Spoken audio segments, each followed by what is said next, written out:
béni. Adonai, sois glorifié. Adonai, sois sanctifié. Adonai, sois élevé ce matin. Adonai, sois béni ce matin. Adonai, sois dans nos cœurs comme Seigneur et Sauveur. Adonai, règne d'éternité en éternité. Adonai, devant ces publics physiques et ces publics invisibles, Seigneur, nous voulons t'adorer. Adonai, Adonai, Adonai, Adonai, Adonai, Adonai, sois béni. Adonai, sois élevé. Adonai, sois glorifié. Adonai, sois béni. Adonai, alléluia.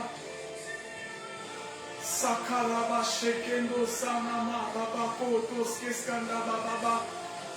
Chaque dimanche, Seigneur, nous venons répondre à ces rendez-vous. Chaque dimanche, Seigneur, nous faisons un effort pour pouvoir t'obéir. Chaque dimanche, Seigneur, nous sommes là pour te glorifier. Chaque dimanche, nous sommes là, Seigneur, pour te sanctifier. Chaque dimanche, nous sommes là pour t'élever. Chaque dimanche, nous sommes là pour te magnifier.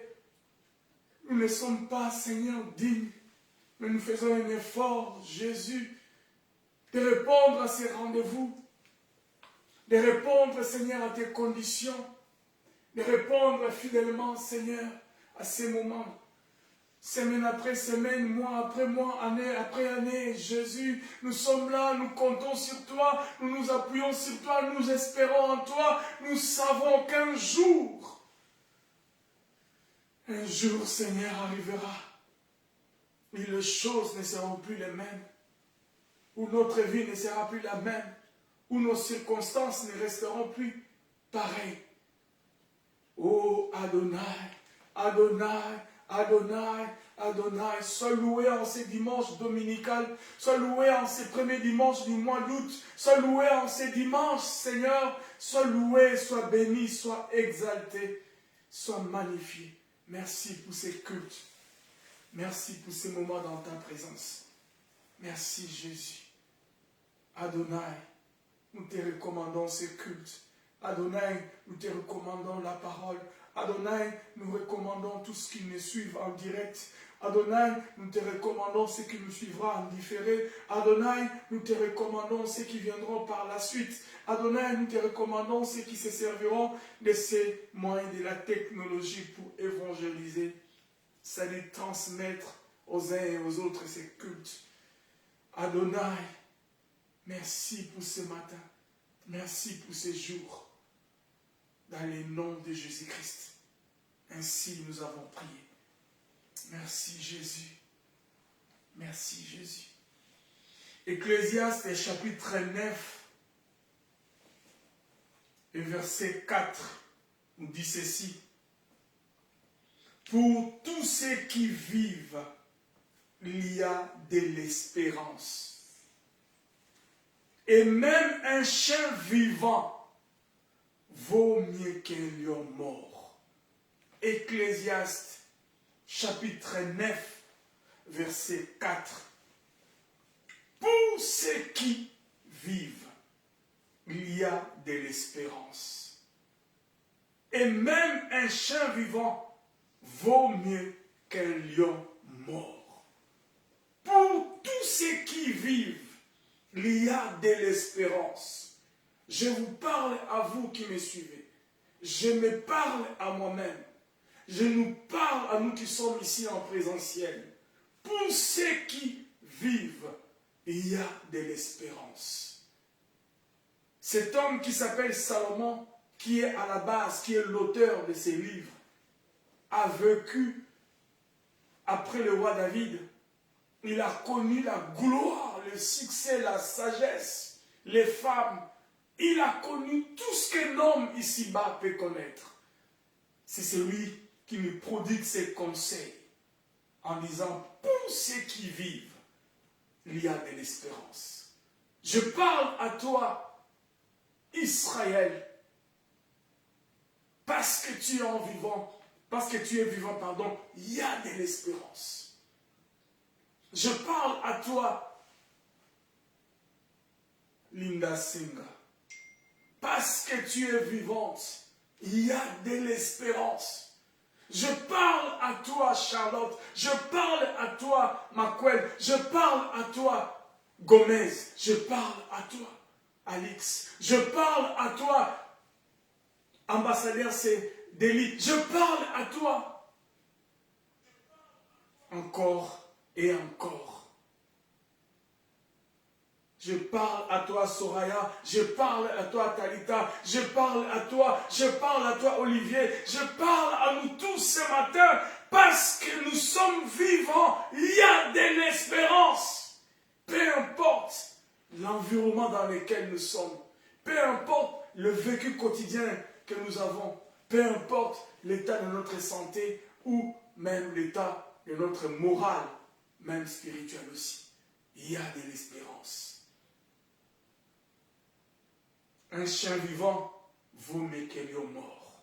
C'est ce qu'il dit la parole du Seigneur. Nous vous saluons chaleureusement dans les noms précieux de notre Seigneur Jésus-Christ. Et nous sommes heureux de vous savoir en train de nous suivre à travers ces cultes dominicaux. En ces dimanches 1er du mois d'août, dès août 2026. Un jour qui est différent de tout ce que nous avons vécu avant et tout ce que nous vivrons après. Parce que chaque jour suffit sa peine, dit la parole du Seigneur. C'est pour cela, en ces dimanches dominicales, nous voulons l'adorer encore, le louer, parce que la Bible nous dit, pour ceux qui vivent, il y a de l'espérance. Et même un chien vivant vaut mieux que l'homme mort. Il nous a réveillés ce matin, alors que nous étions inconscients, nous dormions, nous ne savions pas ce qui s'est passé tout autour de nous. Mais il nous a gardés toute la nuit, il nous a protégés et il nous a accordé encore ce matin le souffle de vie. Nous sommes heureux de nous retrouver parmi les vivants. Et nous sommes reconnaissants à ces dieux. Gloire au Seigneur. Que Dieu vous bénisse de partout où vous êtes chaleureusement. Vous qui me suivez à travers le monde entier, à travers notre continent, l'Europe, à travers l'Amérique, à travers l'Afrique. Les différents pays, vous nous suivez à travers ces moyens de la technologie que la mission évangélique Emmanuel met à notre disposition pour pouvoir vous atteindre là où vous êtes. Eh bien, ensemble, nous voulons lui dire Adonai, Adonai, Adonai, sois béni. Adonai, sois loué. Adonai, sois exalté. Adonai, sois magnifié. Adonai, parce que tu le mérites, parce que tu le mérites, tu nous as accordé ce souffle de vie ce matin. Et quelque part encore plus tard, Jérémie, dans Lamentation de Jérémie, il dit qu'il renouvelle ses bontés chaque matin. Il renouvelle ses bontés chaque matin. Et ce matin, il a renouvelé ses bontés dans ta vie. Il a renouvelé ses bontés dans ma vie. Et dès sur quoi, en ces débuts du mois, il a encore renouvelé ses bontés. Adonai mérite la louange.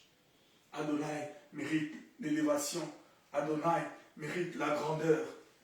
Oh, louons son nom encore pendant ces courts moments avant d'écouter sa parole. Parce que nous avons un culte assez spécial qui sera couronné par la Sainte Seine. Parce que nous voulons nous souvenir, comme dit la Bible. Chaque fois que nous le ferons, nous nous souvenons de cet acte glorieux que Jésus a accompli à Golgotha. Oh, merci Jésus. Adonai.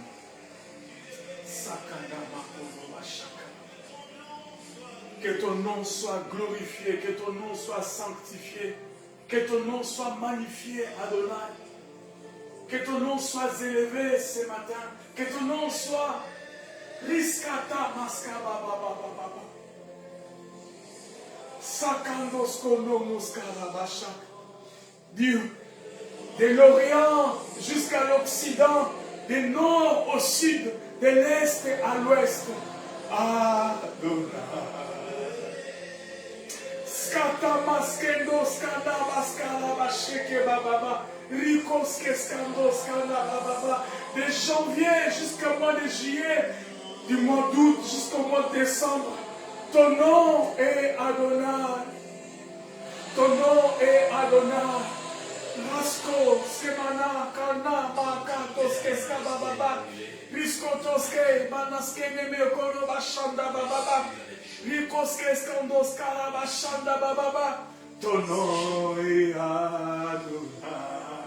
Riskotos, kara, bashanda, bababa. Adonai, Adonai, Adonai, tu mérites ta louange, Adonai, tu mérites la grandeur, Adonai, tu mérites tout ce qui est parfait. Oh, Sakandos Kababa.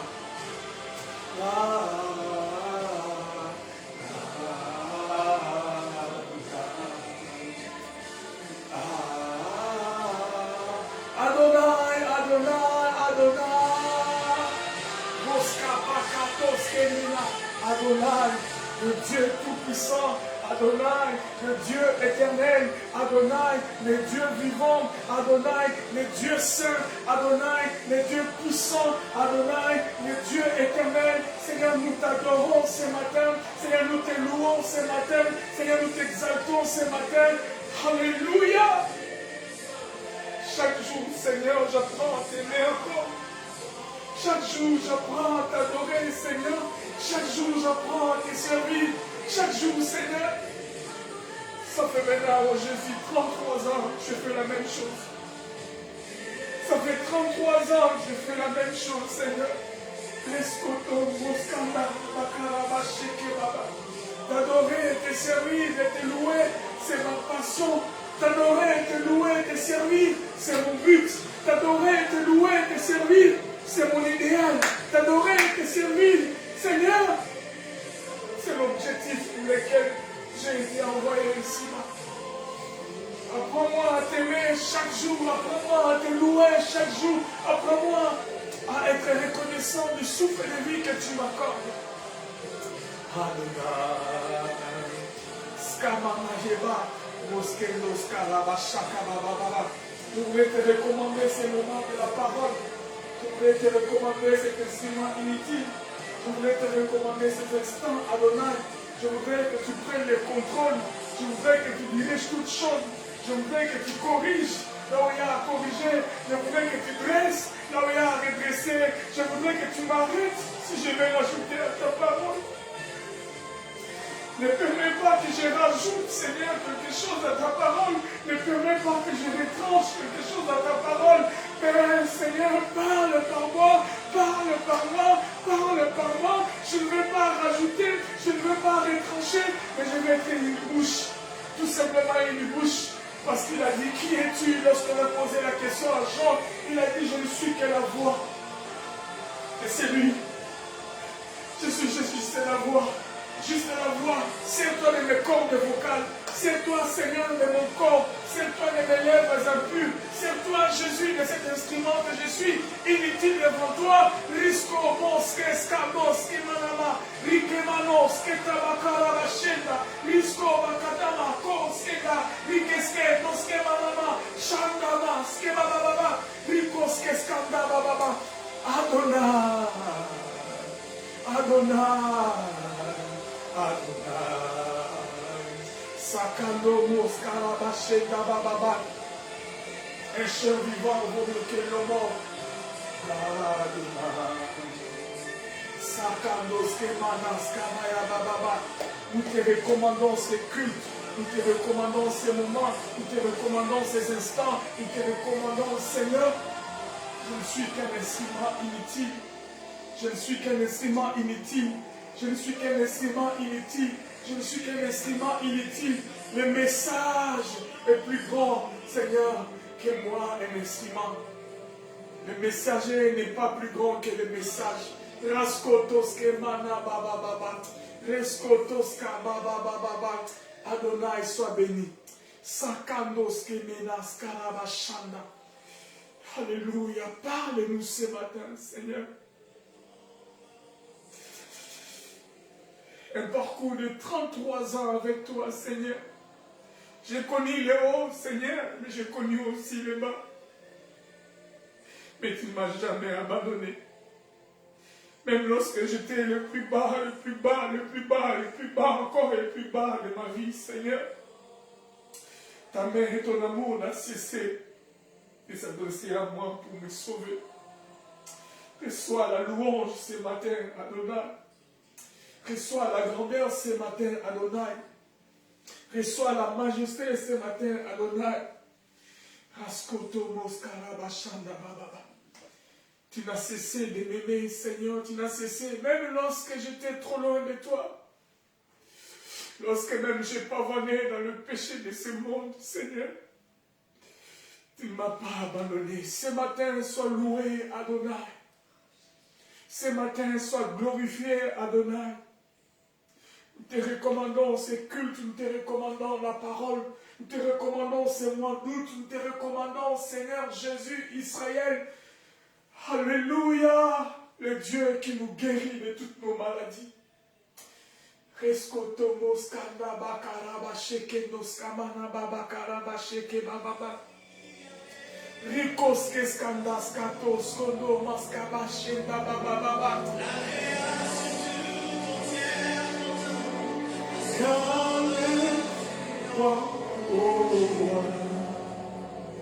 Alléluia.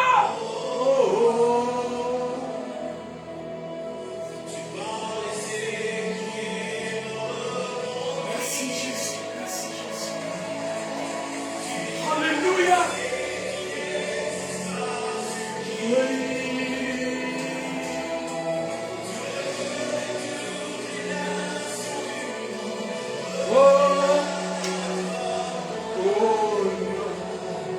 Regarde à toi, Adonai. Toutes les nations regardent à toi, Adonai.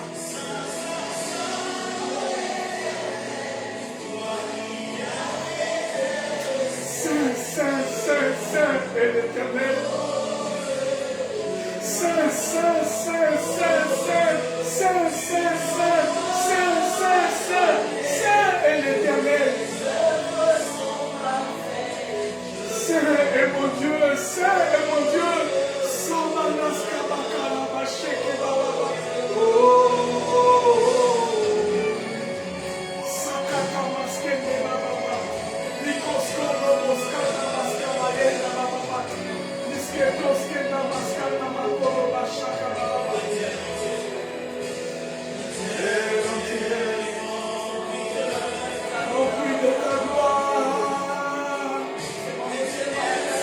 Secours de ton peuple, guéris les malades, sauve ceux qui ne sont pas connus.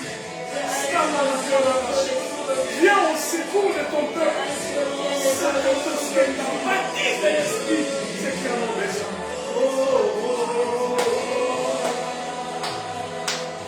Merci Jésus.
Est ton nom ce matin. Saint, Saint, Saint est ton nom ce matin. Saint, Saint, Saint est ton nom ce matin. Saint, Saint, Saint. Merci Jésus. Merci Jésus. Oh Jésus. Merci Saint, Saint, Saint est ton nom. Merci Saint-Esprit. Merci, merci, merci, merci. Saint-Esprit, merci. Père, merci pour ces moments, nous te recommandons ta parole. Nous voulons que ces instants soient bénis de toi. Accorde-nous ta grâce. Accompagne-nous dans ton amour. Et permets, Seigneur, que nous puissions, Jésus, partager ta parole et rien que ta parole. Nous ne voulons pas, Seigneur, exhiber notre connaissance. Nous ne voulons pas exhiber, Seigneur, notre savoir. Nous ne voulons pas exhiber quoi que ce soit ce matin. Mais nous voulons, Seigneur, parler de ta part. Oh Jésus, parce que ta parole est la vie. Et ce matin, Jésus, nous voulons nous laisser absorber par cette merveilleuse parole. Ce matin, nous voulons, Seigneur, que tu nous parles encore et nous allons partager la Sainte Seine. Merci Saint-Esprit pour ta grâce. Merci pour le souffle de vie. Merci pour ta grâce renouvelée. Merci pour la santé dans la vie des uns et des autres. Dans le nom de Jésus. Ainsi nous avons prié. Et ensemble nous disons Amen. Amen. Amen. Gloire au Seigneur. Que le nom du Seigneur soit glorifié. Que Dieu nous bénisse pour ces moments d'adoration et de louange dans sa présence. Il nous fait du bien dans sa présence. Pardon. Il est notre Dieu. Gloire au Seigneur. Nous rendons grâce à Dieu pour l'opportunité qu'il m'accorde ce matin à travers ces canaux de la nouvelle technologie Facebook pour pouvoir vous atteindre. Nous sommes la mission évangélique Emmanuel et nous voulons procéder avec vous à notre culte dominical, les louanges et l'adoration. Et que ce moment de la parole puisse être une bénédiction pour chacun de nous dans le nom de Jésus. Amen. Gloire au Seigneur.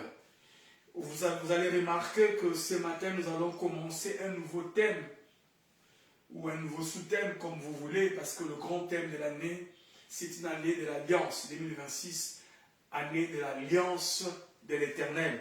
Mais ce matin, nous voulons commencer une nouvelle thématique, alors que nous n'avons pas fini ces sujets ou ces thématiques que nous avons abordées pendant quasiment 6 séances, ou c'est donc plus ou moins 2 mois, où nous parlions ensemble avec vous sur la personne et l'œuvre du Saint-Esprit par rapport à la Bible.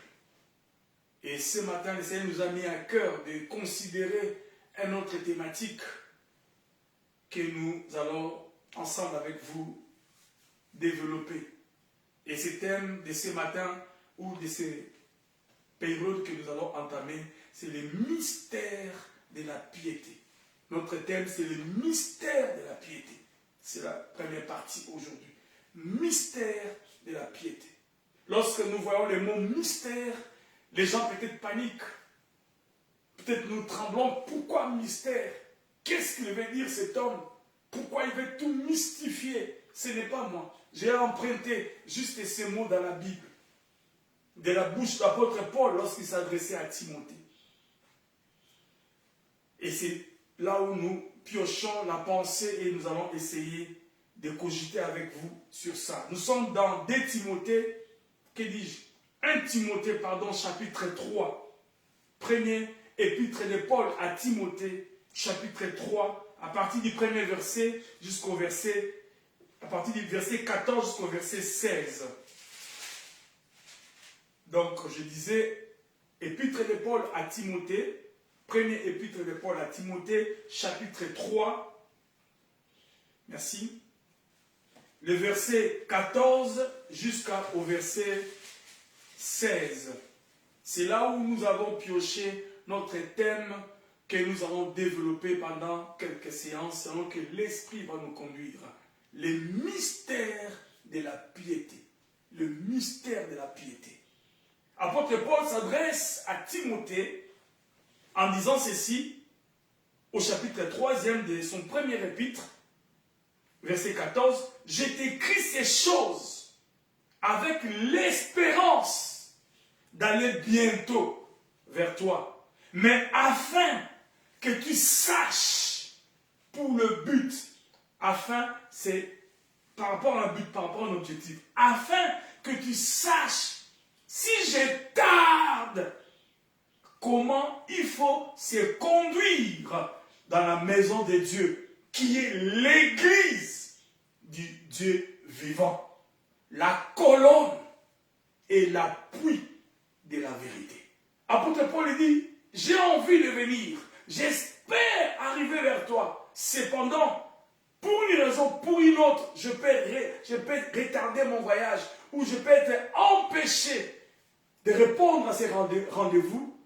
Alors j'aimerais que ces messages puissent jouer le rôle de mon absence. C'est-à-dire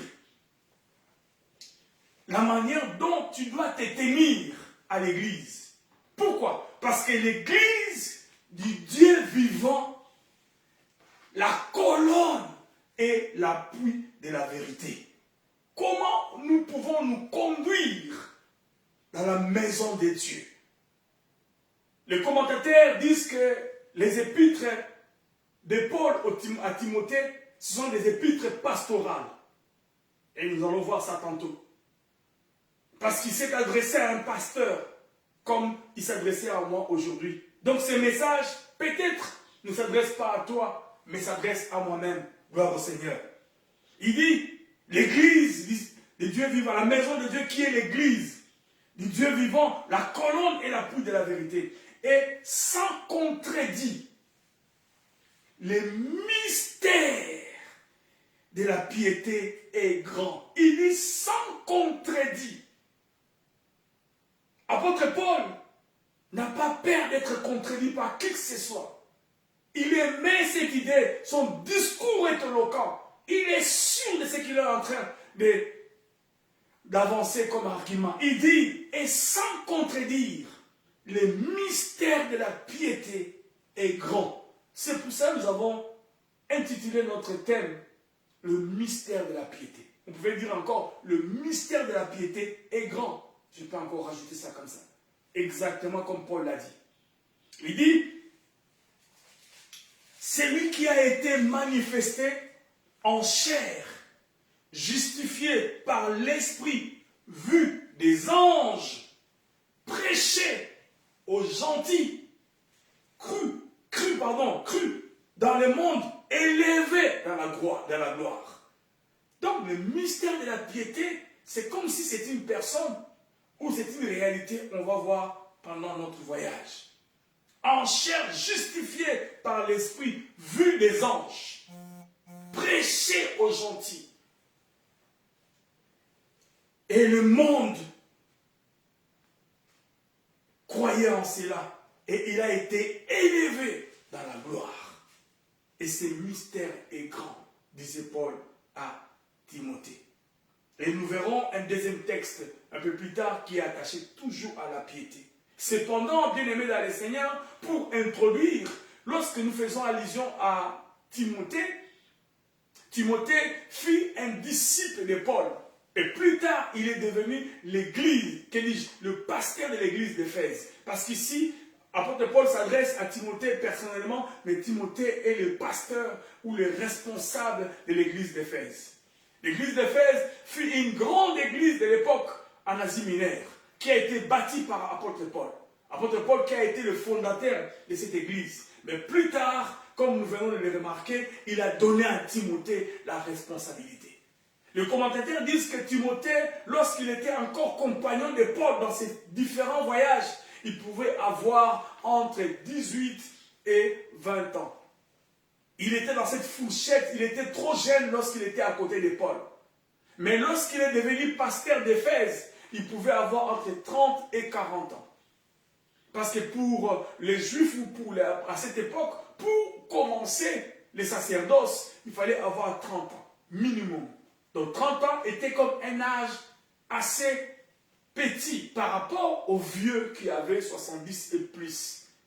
Raison pour laquelle vous verrez plus tard, il a dit à Timothée que personne ne méprise ta jeunesse. Donc il était à la jeunesse par rapport à l'appel et à ses responsabilités. Cependant, apôtre Paul lui a fait confiance entre 30 et 40 ans, jeune encore par rapport à l'appel et aux responsabilités, y égard à l'envergure de l'église d'Éphèse. Apôtre Paul n'a cessé de venir vers Timothée lui communiquer des leçons, lui donner des informations importantes pour l'aider dans la marche chrétienne et par rapport à ses responsabilités. D'où est venue les lettres de Paul à Timothée, des lettres pastorales. Voilà pourquoi, bien aimé dans les Seigneur d'entrée léger, les thèmes dont nous sommes en train de vouloir cogiter avec vous pendant tous ces temps, nous les tirons dans premier épître de Paul à Timothée, chapitre 3, verset 16, partie B. Et sans contredit, le mystère de la piété est grand. C'est lui qui a été manifesté. Et vous verrez la suite. Gloire au Seigneur. Ces thématiques bien-aimées de la piété, parce que le mot-clé dans notre discours, dans notre voyage, c'est la piété.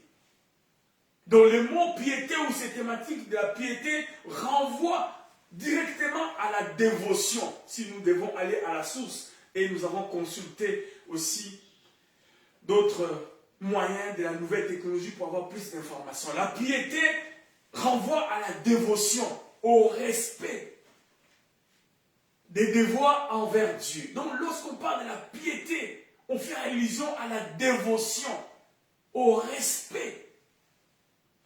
Voyez-vous, les choses de Dieu, bien-aimés, ce sont des choses sacrées.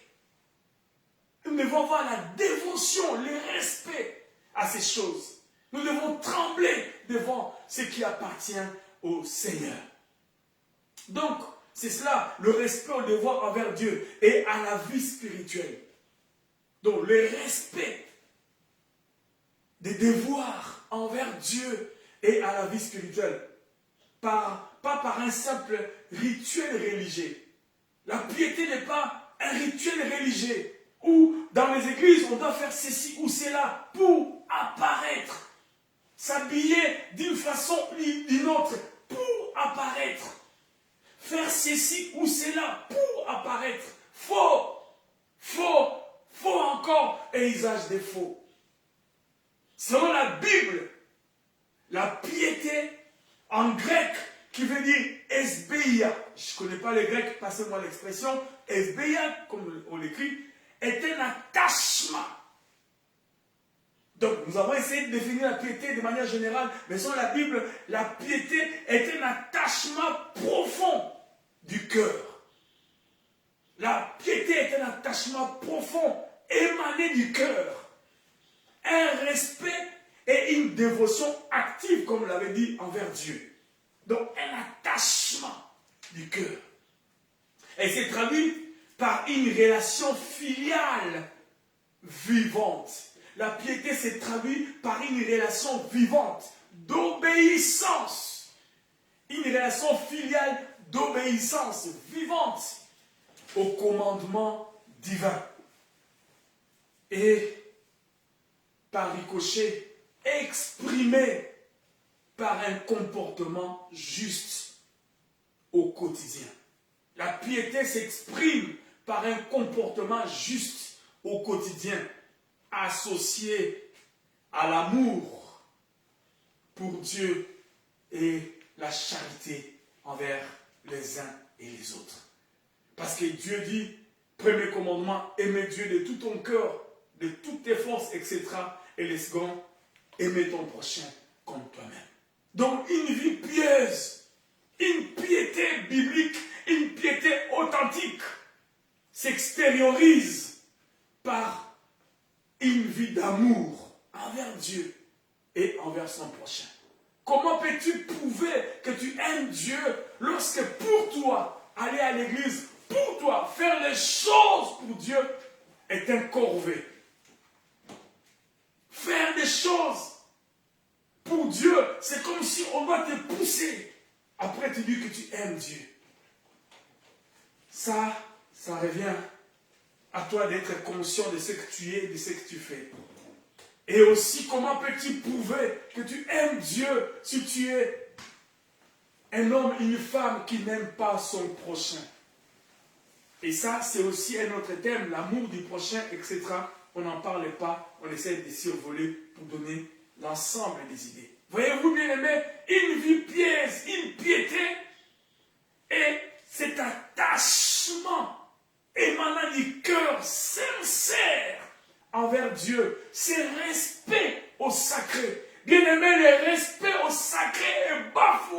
en ces temps d'histoire. Oh my God. Mais c'est ce que nous allons voir. Le respect aux choses de Dieu, le respect au sacerdoce. Nous, hommes de Dieu, sommes-nous, n'est-ce pas, des hommes et des femmes premiers à bafouer le respect du sacré, moi y compris. Je tremble, je tremble, je tremble. Je tremble. Combien de fois j'ai hésité, combien de fois j'ai fait mes valises en disant non, je préfère m'arrêter. Oh Seigneur, je tremble devant toi. Le respect au sacré. Voici à peu près, de manière globale, on reviendra sur certaines définitions, sur certains mots, chemin faisant, pour que nous puissions faire asseoir la pensée du Seigneur. Cependant, nous n'allons pas d'entrée de jeu aller dans l'eau profonde par rapport au chapitre 3e du premier épître de Paul à Timothée. Nous allons d'abord nous appuyer au deuxième épître de Timothée, parce que nous ferons corrélation et nous allons chuter les jours où Dieu voudra sur le deux textes pour appuyer notre discours. Paul toujours à Timothée, alors que nous venons de comprendre que la maison de Dieu est la colonne de la vérité. La maison de Dieu est un lieu sacré. La maison de Dieu, si je dois emprunter les mêmes mots que Paul a utilisés, il dit comment se comporter dans la maison de Dieu, qui est l'église de Dieu vivant. Bien-aimés dans le Seigneur, est-ce que sommes-nous conscients que l'église où nous allons régulièrement la semaine ou le dimanche, ou même toi-même, parce qu'on va y arriver, parce que l'église, réellement, dans la pensée de la révélation, c'est notre corps, c'est nous-mêmes. Autant nous devons respecter les sacrés dans une église physique, autant nous devons respecter les sacrés dans notre vie propre, parce que nous sommes le temple du Seigneur. La Bible dit, la maison de Dieu qui est l'église de Dieu vivant, la colonne et l'appui de la vérité. Est-ce que toi-même en tant qu'église, tu es la colonne et l'appui de la vérité? C'est la question que nous pouvons nous poser et chacun répondra par rapport à sa conscience. Autant l'église physique est considérée comme une colonne, la maison de Dieu et l'appui de la vérité, autant ma vie doit être la colonne, l'appui de la vérité. Oh Seigneur, donne-nous réellement à être. Mais malheureusement, le constat est amer. Oh Seigneur. Parce qu'apôtre Paul, plus tard, il s'adresse encore à Timothée au chapitre 3e dans son deuxième épître à Timothée. Pour décrire malheureusement l'état de l'Église. Non seulement corps de Christ que je suis, que vous êtes, mais l'état de l'Église aussi physique, bâtiment ou temple ou big temple, chacun dans sa position. Église locale comme église universelle. Hélas. Des tableaux qu'on peut mettre côte à côte, mais lorsque nous regardons avec des lunettes du Saint-Esprit, lorsque nous regardons avec des lunettes de l'aigle, les yeux de la révélation, eh bien nous voyons que réellement c'est la nuit et le jour. Il n'y a pas photo. Hélas. Entre ce que Dieu donne comme critère à Timothée pour une église, corps de Christ, et moi-même comme individu, et ce que je suis maintenant, ou ce que l'église est réellement. C'est du chaud et le froid. Il n'y a pas photo, hélas. Timothée reçoit encore un message ou une lettre de Paul au chapitre 3e dans son deuxième épître, à partir du verset 1er. Il dit, sache que dans les derniers jours, oui, c'est dans ces derniers jours. C'est ce que nous sommes. À un moment donné, lorsque nous lisons la parole, moi, cela m'est arrivé, je ne sais pas vous. À un moment, je me suis arrêté, je me posais la question et je me pose souvent la question. Qu'est-ce qui fait que la parole du Seigneur concorde tellement dans tous les âges et même maintenant? Tout ce que nous lisons a été écrit vers l'an 49. C'est ce que les commentateurs disent. Entre l'an 40 et 49 ou 50, lorsque Paul s'est adressé à Timothée. Et aujourd'hui, nous sommes en 2026. Ça fait quasiment plus de 1900 ans ou 1950 ans est passé depuis que cette lettre s'est adressée à Timothée. Mais lorsque nous la lisons, on a comme l'impression que c'est la lettre d'aujourd'hui. Parce que c'est le vécu que nous avons au quotidien. Alors je me pose la question, comment un homme ne peut-il pas croire à un Dieu aussi puissant, qui a écrit il y a plus de 1900 ans la parole, et cette parole est encore d'actualité aujourd'hui? Entends-tu ce matin, chrétiens, chrétiennes, que nous sommes la parole du Seigneur? La Bible dit, Paul écrit à Timothée au chapitre 3e dans son deuxième épître, sache que dans les derniers jours, il y aura des temps difficiles. Oh Seigneur, il y a des temps difficiles, tout est compliqué, l'économie est en train d'aller de mal en pis, les choses vont mal, des tremblements de terre, des guerres à gauche, des guerres à droite, les grands dominent les petits continuent encore et encore à rester comme un paillasson sous les pieds des grands de ce monde. Les temps sont difficiles, tout est compliqué, tout est dur, mais c'est ce que le Seigneur nous a dit il y a plus de 2000 ans, lorsque Paul s'est adressé à Timothée. Sache que dans les derniers jours, il y aura des temps difficiles, car les hommes seront égoïstes, amis de l'argent, fanfarons, hautains, blasphémateurs, rebelles à leurs parents, ingrats. L'ingratitude bat son plein en ces temps d'histoire, hélas. Irréligieux, les sacrés ne plus respectés. On vient à l'église comme si on allait dans un moulin. On se promène comme on veut, on s'habille comme on veut à l'église du Seigneur. Les sacrés bafoués, les hommes sont irréligieux. Et lorsque nous parlons de ça, on nous traite de misogynes. On nous traite de misogynes. Parce qu'on parle des femmes aussi dures. Parce qu'ils pavanent dans les églises comme ils veulent. Ils s'habillent à diminuer les habits. Extravagance comme extravagance, extravagance. Oh Seigneur, c'est le signe du temps de la fin. C'est ce que la Bible nous dit. C'est le signe du temps de la fin. On parle comme on ne parle pas. Et on est traité que nous exagérons, que nous inventons, mais c'est la parole. Irréligieux. Les gens sont devenus égoïstes. Amis de l'argent, on veut encore et encore, on veut encore et encore, on veut encore et encore. Nous sommes restés dans une société où on nous pousse à travailler encore pour gagner plus encore, plus encore, plus encore, plus encore. Où est la place de Dieu? Pourquoi? Parce que c'est l'envie d'avoir plus, encore et plus d'argent. Hélas. Il dit insensible, déloyaux, calomniateurs, intempérants, cruels, ennemis des gens des biens. Les gens sont devenus mauvais, le cœur de l'homme est mauvais en ces temps d'histoire. Il dit, ennemi des gens du bien. Si tu es correct dans la société, c'est toi qui es bafoué. Si tu es logique, c'est toi qui es minimisé. Si tu fais bien, c'est toi qui n'es pas considéré, hélas.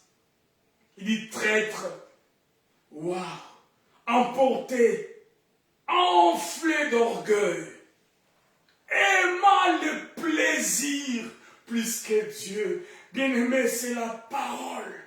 C'est la description que Paul donne à Timothée pour ces temps d'histoire. Aimant le plaisir plus que Dieu, même dans l'église. Et du reste, c'est le tableau de l'église.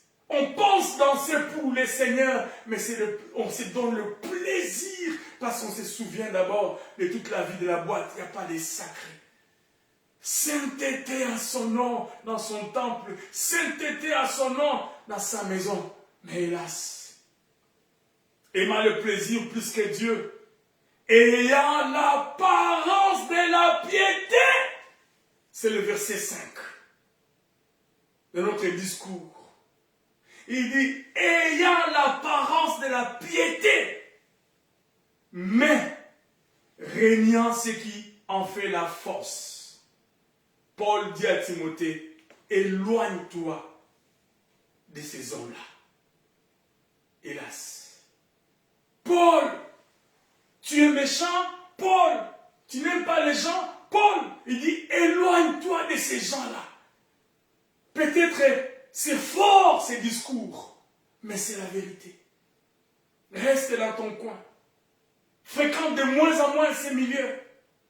Parce que tu ne peux pas te laisser mélanger. Bien-aimé dans le Seigneur, l'indicateur d'un homme et d'une femme qui n'a pas la vie de Christ en lui, ce sont ces personnes qui courent tout le temps vers ces gens-là dont Paul a cité sur cette liste.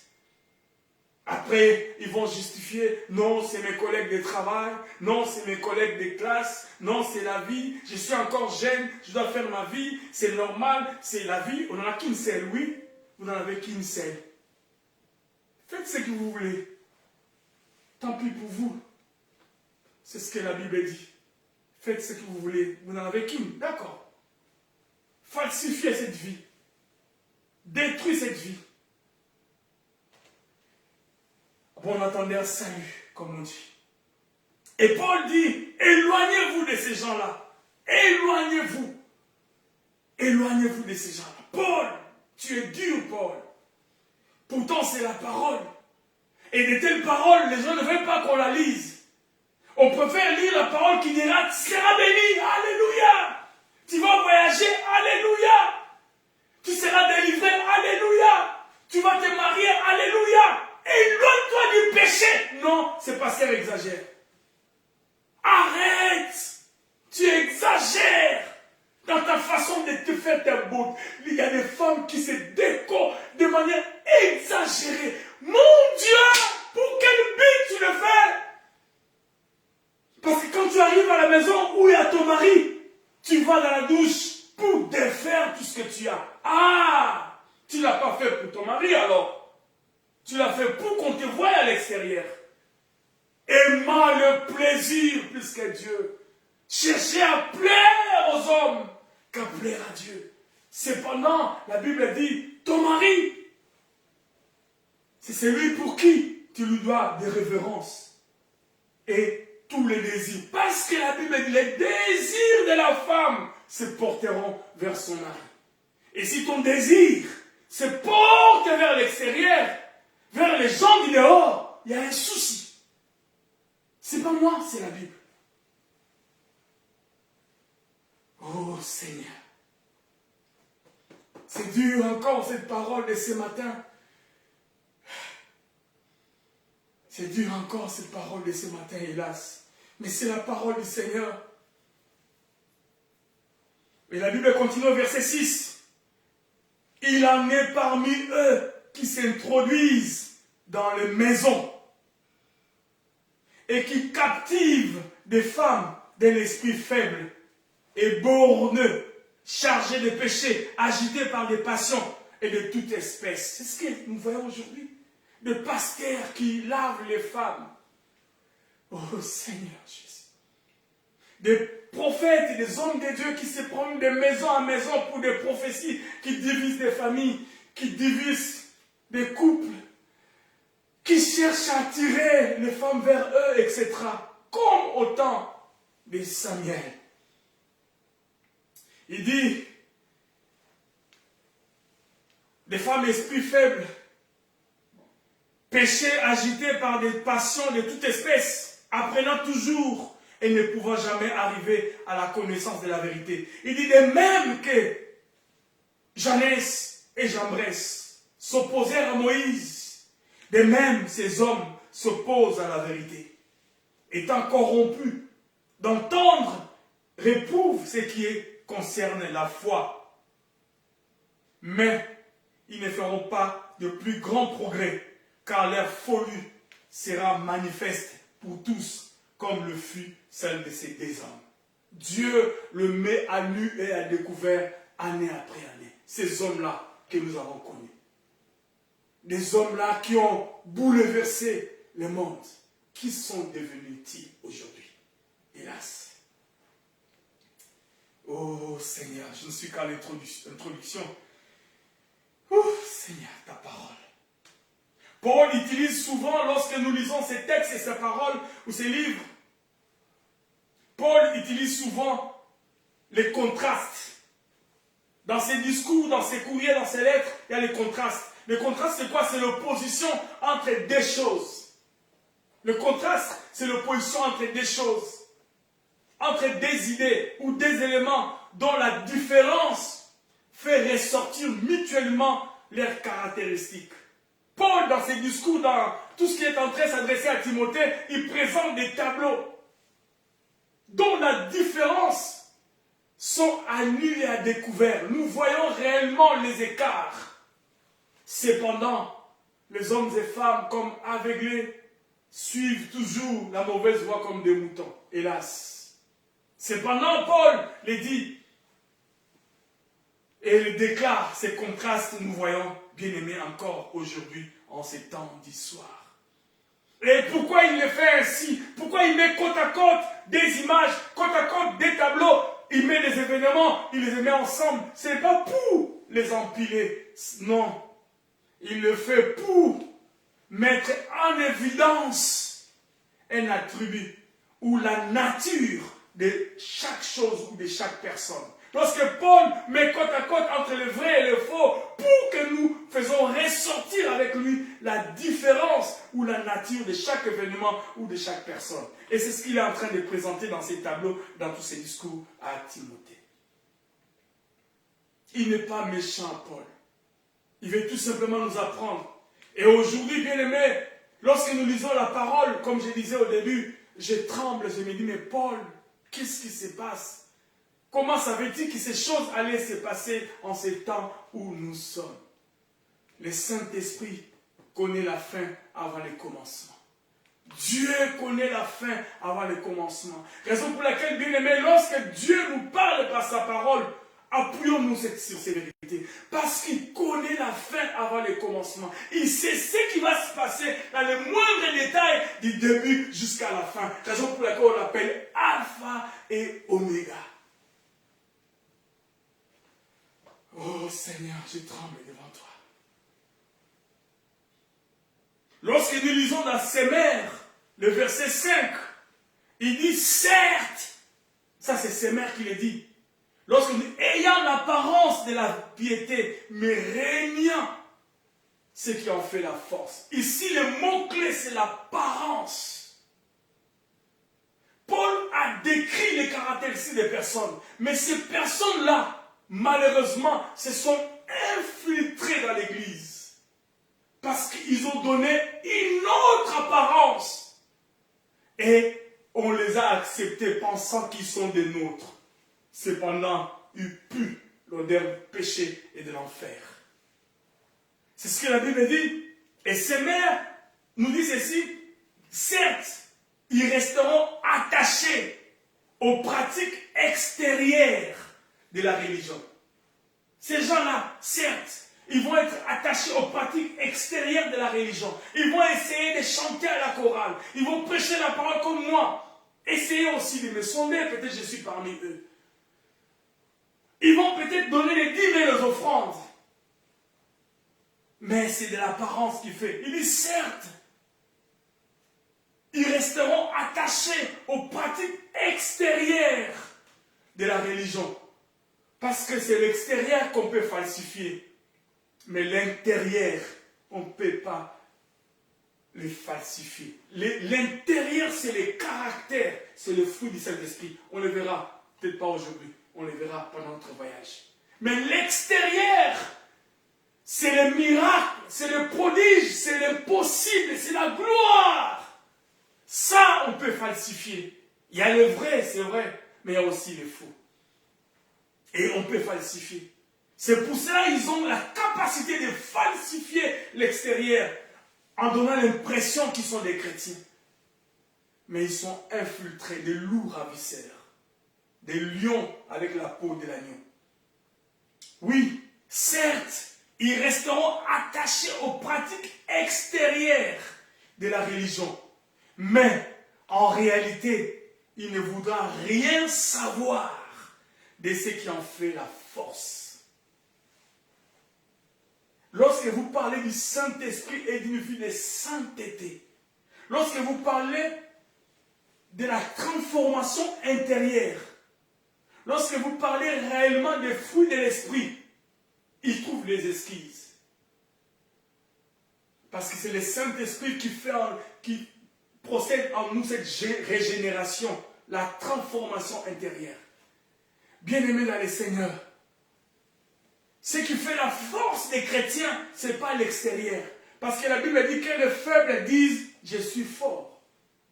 Donc, les faibles, c'est l'extérieur.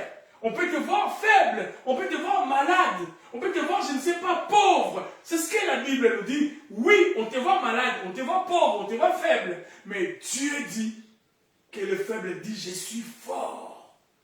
Que le pauvre dit, je suis riche. Pourquoi? Ce n'est pas l'extérieur qui affecte l'intérieur, mais c'est l'intérieur qui influence l'extérieur. Alléluia!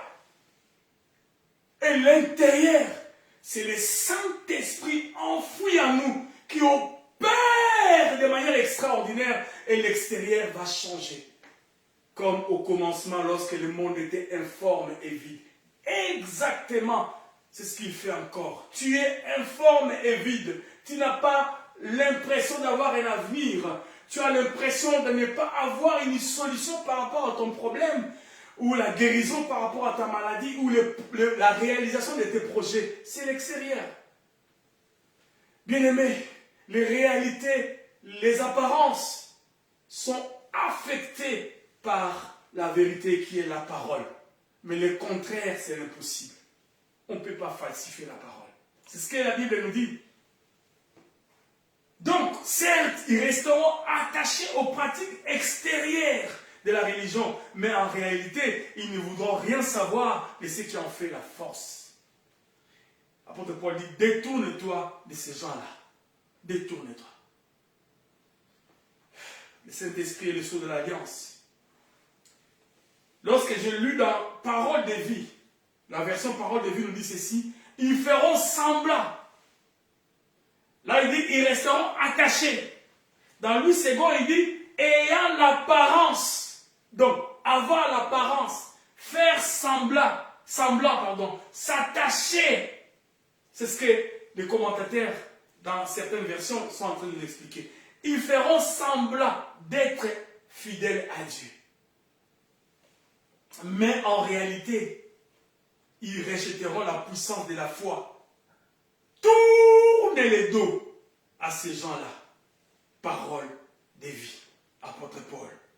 N'est-il pas aussi indulgent dans la vie? Pourquoi es-tu aussi dur avec Timothée? Il dit à Timothée en tant que pasteur de l'église d'Éphèse. Il dit, Timothée, ces choses que je te dis, j'aurais voulu moi-même te les dire en face parce que j'espère venir. Mais en attendant, comme pour une raison ou pour une autre, je tarde encore, reçois mes lettres et applique-toi à l'obéissance de cette parole. Cette parole est dans la Bible que nous lisons. Est-ce que sommes-nous prêts à pratiquer cela? Voilà. Voilà. Apôtre Paul dresse une liste que nous avons vue, partie du verset 1er du chapitre 3, une liste des comportements, des habitudes, des manières de faire des gens, des attitudes qui sont contraires à la volonté de Dieu. Ces choses sont contraires à la volonté de Dieu et qui sont les modèles de vie que les hommes auront au temps du soir, ou les hommes ont aujourd'hui. Mais à cette époque, c'est ce que Paul disait à Timothée, que ce sont ces genres de comportements qu'aura l'humanité corrompue aujourd'hui. L'humanité est corrompue jusqu'à la moelle épinière. Bien-aimé, le monde est tellement dangereux. Le monde est corrompu jusqu'à la moelle épinière. Nous sommes infiltrés. L'Église est infiltrée. Vous ne pouvez pas imaginer qui est qui, même à l'Église du Seigneur. Même dans l'Église du Seigneur, des fois, on ne peut même pas séparer le vrai et le faux. Un mélange total. Gloire au Seigneur, parce que Dieu nous l'avait prévenu. Jésus est merveilleux. Jésus est un modèle extraordinaire. Bien-aimés dans le Seigneur, on se pose la question aujourd'hui, pourquoi ce mélange dans l'Église? Pourquoi il y a le faux et le vrai dans l'Église? Qu'est-ce qui se passe? Ça a été prédit dans la parole. Je prends tout simplement l'exemple de la parabole de ces mères. Ce n'est pas le produit de Dieu, ce n'est pas le produit du Saint-Esprit. Mais la nuit, dit la Bible, le malin est venu. Il a planté à côté de blé, livré. Et lorsque vous allez dans les commentateurs pour comprendre les deux caractéristiques de ces arbres ou de ces deux plantes, les commentateurs disent, lorsqu'ils sont encore au début de la croissance, le blé et l'ivraie sont pareils. Ils se ressemblent goutte à goutte. Ils sont pareils, il n'y a pas d'ivraie et de faux. C'est pour cela, dans la parabole, Jésus ou le maître a dit à ses serviteurs, non, ne touchez pas pour l'instant. Parce que lorsque vous aurez envie de faire le bien, vous allez déraciner aussi les bleus, en pensant que c'est livré, parce qu'ils sont quasiment pareils. Ceux qui ont fait l'agronomie sont allés plus loin. Ils disent que le livret a des liquides muqueux, des liquides de poison. Il a tendance, lorsque vous les touchez, à détruire tout autour de lui par cette liquide-là. Donc, ça dit, dans cette parabole qui a été longtemps annoncée par Jésus, il y a une connaissance extraordinaire. Bien-aimé dans le Seigneur, il y a du potentiel dans la parole. La parole de Dieu peut nous enseigner dans toutes les cultures, dans toutes les connaissances même scientifiques. Donc, ça veut dire qu'aujourd'hui, bien-aimé, l'Église du Seigneur est infiltrée jusqu'à la moelle épinière. Nous ne pouvons pas savoir sans les yeux du Saint-Esprit, sans le lunettes de l'aigle, pour comprendre le vrai et le faux. Tellement qu'il y a un mélange. Même ceux qui se tiennent du haut de la chair sont corrompus jusqu'à la moelle épinière. Oh Seigneur, reviens Seigneur, reviens. C'est le signe des temps de la fin. Hélas, en ces premiers jours du mois d'août, désolé d'être aussi fort, aussi dur, mais c'est la parole du Seigneur pour nous. L'ivraie et le blé devaient croître ensemble, raison pour laquelle nous allons accepter de continuer à vivre encore avec eux. Mais nous devons faire un effort de nous distancer. Parce que cette distance dont on parle, Paul, on le verra, ce n'est pas nécessairement une distance physique, mais beaucoup plus une distance spirituelle. Oh Saint-Esprit, le temps nous est imparti. Avec la Sainte-Sainte, on va descendre là. Cependant, je vais nous laisser avec deux pensées principales qui émanent de nos textes. La première pensée, c'est qu'il dit, ils ont une forme de piété, mais ils agissent comme des incroyants. C'est là où il y a un mélange, c'est là où il y a dichotomie. Et Paul a mis ça côte à côte. Ils ont la piété, mais lorsque vous regardez dans leurs œuvres, c'est-à-dire leur comportement, c'est la nuit et le jour. Parce que bien aimé dans le Seigneur, Jésus a dit, un manguier ne peut pas produire un avocat. Un manguier produira une mangue. Un avocatier ne produira qu'un avocat bien aimé. Et nous sommes des arbres, typifie la parole. Ça veut dire, pour reconnaître un chrétien, disaient les Écritures, nous ne le reconnaîtrons pas par les miracles. Nous ne les reconnaîtrons pas par le parler en langue, ni par la parole de connaissance, ni par quoi que ce soit, mais nous les reconnaîtrons par leurs fruits, dit la Bible. Leurs fruits. Oh Saint-Esprit, suis-je réellement un chrétien? Aide-moi à l'être réellement si je ne le suis pas. Je vais annoncer ce que je vis. Je vais prêcher ce que moi-même je suis. Si ce n'est pas le cas, muselle ma bouche. Muselle ma bouche. Seigneur, retire-moi du haut de cette estrade. Ils ont une forme de piété, mais ils agissent comme des incroyants. Duplicité. Duplicité. C'est comme une forme de duplicité. C'est la subtilité du diable. La force du diable, c'est d'essayer de copier. D'essayer d'être comme. Lorsque vous lisez la parole, lorsque on lit comme, ça veut dire que c'est un faux. La Bible dit, le diable, il est comme un lion rugissant. Donc, il n'est pas le lion, il est faux. Alléluia. Mais la Bible dit, Jésus est le lion. Pas il est comme le lion, mais il est le lion de la tribu de Juda. Alléluia. Il est comme. Donc, duplicité, subtilité, un faux vrai. On ne peut pas avoir un mauvais dollar, un faux dollar, s'il n'y a pas un vrai. Les faux viennent lorsqu'on copie les vrais.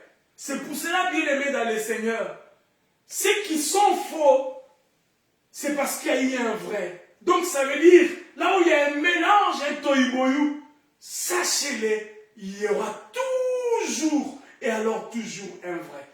C'est ce que la Bible appelle un reste. On le verra. Voyez-vous, ce voyage est extraordinaire. Il y a toujours un reste. Parce que c'est ce reste-là qui fait en sorte que le faux puisse exister. Es-tu un reste en ces temps du soir? Où es-tu le faux?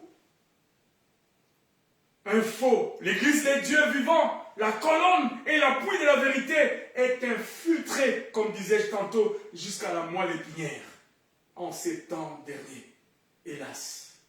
C'est cela le socle du discours de Paul. Et on reviendra sur ça. Et la deuxième pensée, là où on va chuter, toujours dans ces textes, qui voulait faire ressortir afin que nous puissions capter, c'est que ces gens-là, ils ont un élément qu'on peut les identifier. Ils nient ce qui fait la puissance. Ils nient la puissance qui devrait être à l'origine de leur vie de piété. On reviendra sur la piété, vous verrez un voyage extraordinaire. Ils nient ce qui fait la force ou la puissance qui devait jaillir en eux pour produire une vie de piété. Il nie ça complètement. Et c'est le Saint-Esprit, je vous l'ai dit entre parenthèses.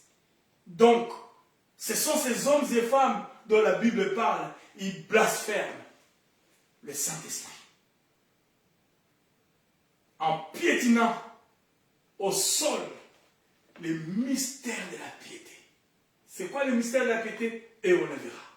En piétinant les mystères de la piété, ils bafouent l'œuvre du Saint-Esprit, l'œuvre salvatrice, l'œuvre dans laquelle le Seigneur a dompté au Saint-Esprit la capacité de la régénération et de l'identité des chrétiens.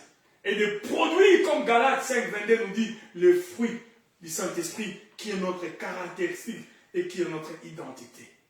Cependant, Paul nous dit que ces gens-là nient la puissance du Saint-Esprit. Parole du Seigneur. Père, merci pour ta parole de ce matin. C'est dur des fois, Seigneur, d'annoncer ta parole. Parce que moi, je ne suis pas mieux que tous. Je ne suis pas prêt. Je ne prétends pas, Seigneur, être mieux. Je ne prétends pas, Seigneur, être parfait. Moi aussi, comme un auditeur non oublié, Je ne veux pas être un auditeur oublié, écouter la parole et les bafouer. Je veux être un auditeur qui écoute ta parole et qui la met en pratique.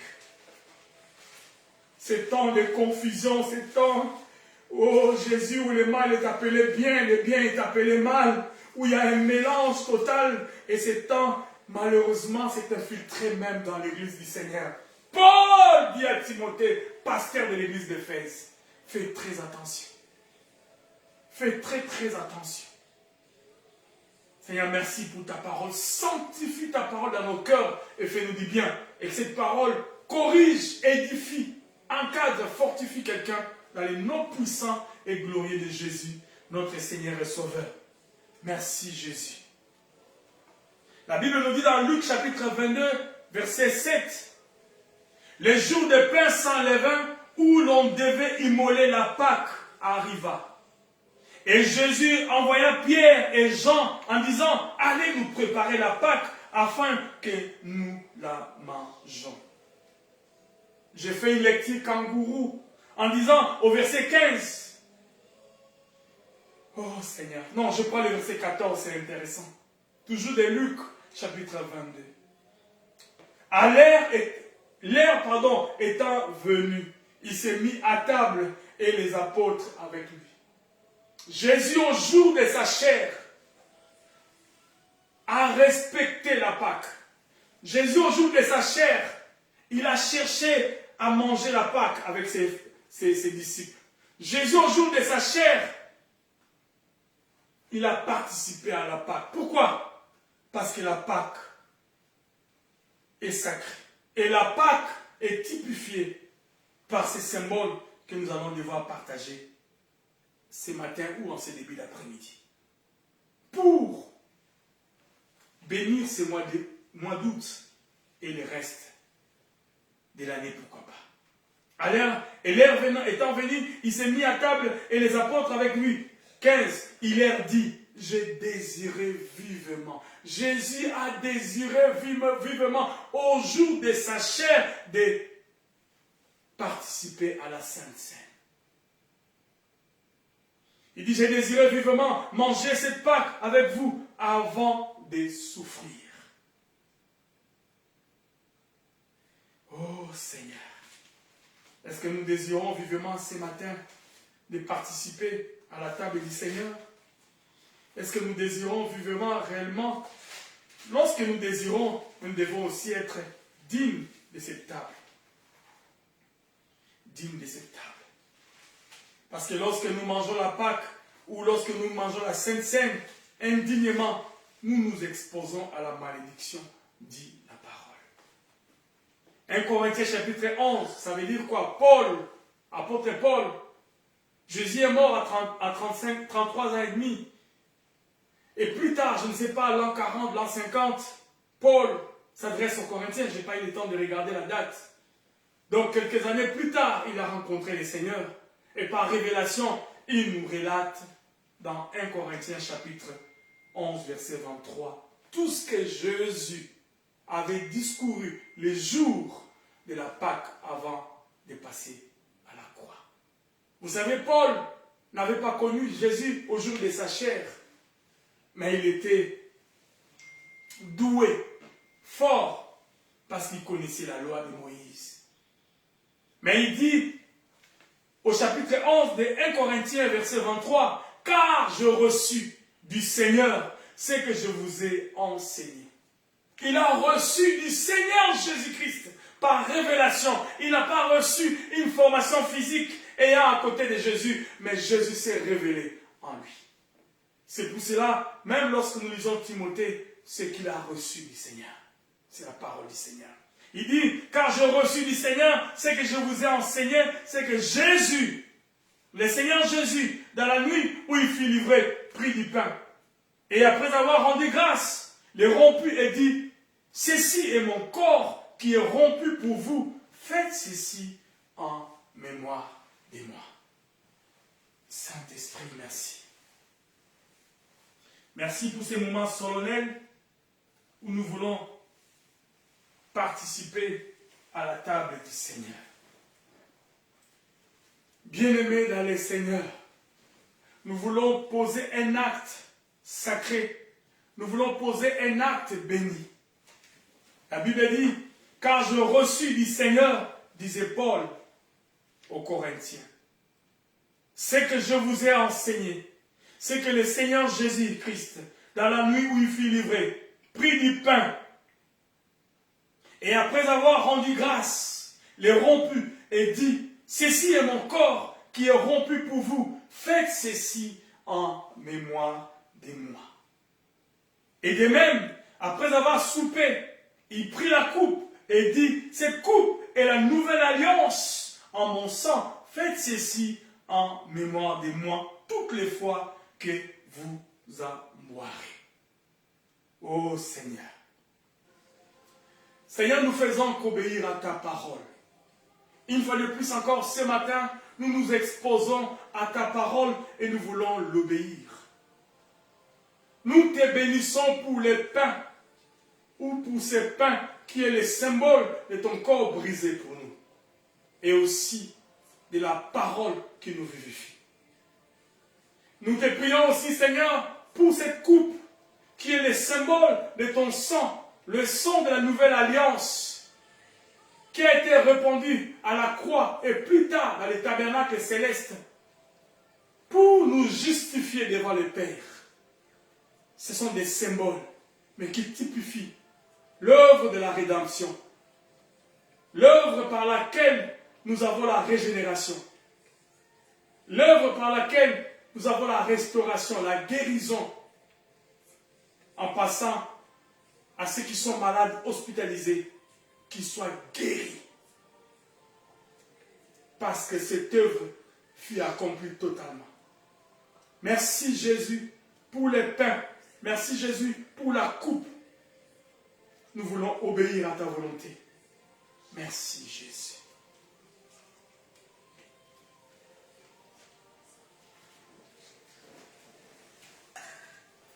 Oui, bien-aimé dans le Seigneur,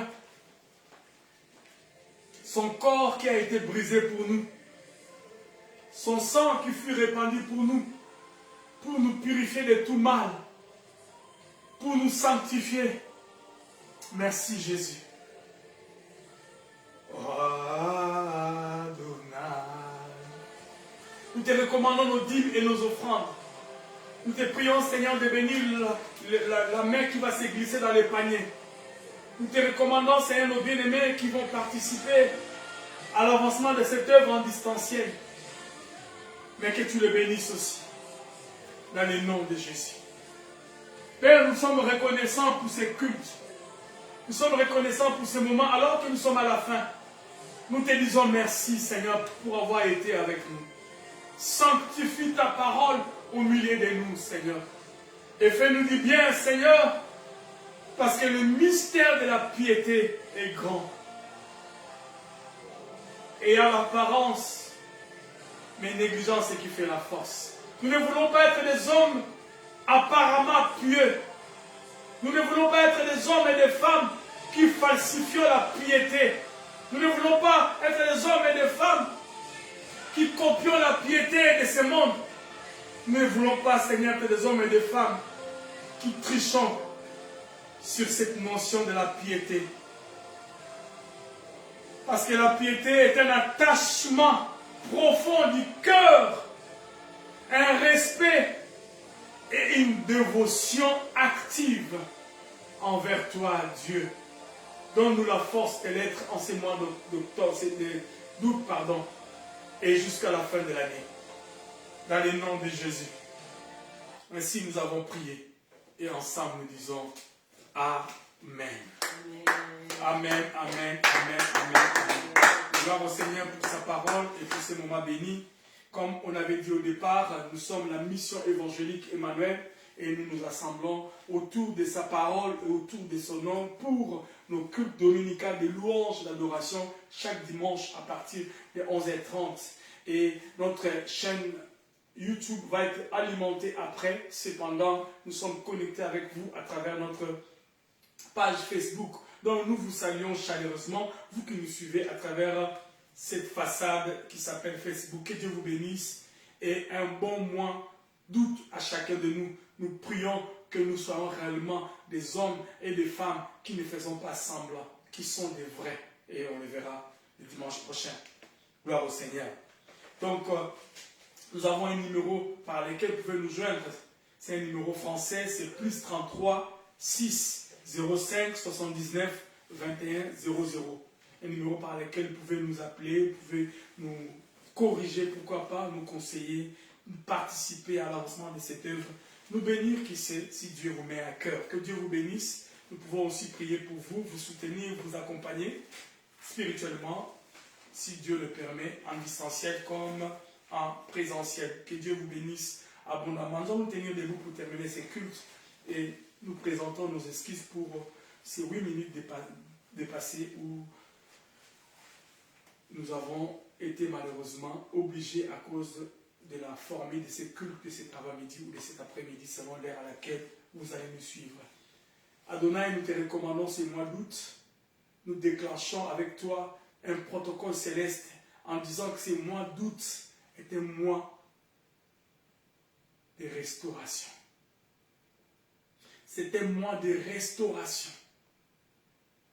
Un mois où, Seigneur, les années dont dévorer les sauterelles, les années dont dévorer la maladie, les années dont dévorer la pauvreté, les années dont dévorer les célibats, les années dont dévorer, je ne sais pas, sous forme de stérilité, les années dont dévorer, je ne sais pas, les disputes, les divorces, les années dont dévorer, je ne sais pas, les conflits, les années dont dévorer, je ne sais pas, Seigneur, toute forme de difficulté, dit la Bible, ces mois d'août va les restaurer au nom de Jésus-Christ. Au nom puissant de Jésus-Christ. Comme dit la Bible, les années dont dévorer la sauterelle et les gélèques, je vous dédommagerai. Dit la Bible, je vous dédommagerai. C'est-à-dire retourner à la situation initiale que vous avez perdue, mais avec un gain, un dédommagement. Pour cause et effet, voilà, nous ajoutons à ça.